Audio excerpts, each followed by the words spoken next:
Здравейте, казвам се Силвия Илиева, нова съм, това ми е първият клип и с него реших да ви покажа какво нося в своята раница. Така, ще отворим първо най-малкият джоб.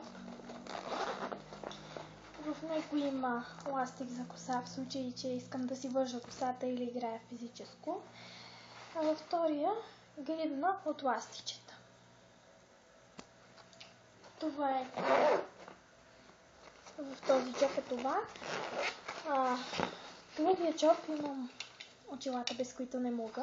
Сега съм с диадема и няма как да си ги сложа. Любимата ми химикалка. Тук няма повече. В този имам лак червен. Това е един от любимите ми цветове.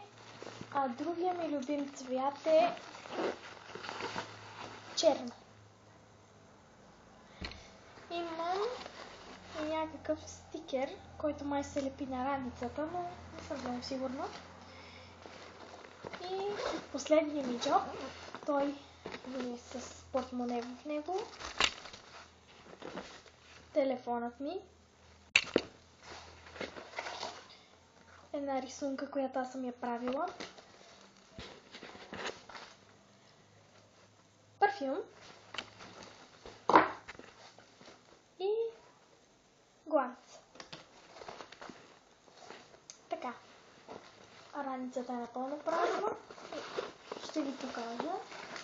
Ето. Както знаете, и третият цвят, който виждате, ми е любим. Син. Добре, надявам се клипа да ви е харесал. Ако ви е харесал, напишете лайк. Ако не, другото е довиждане.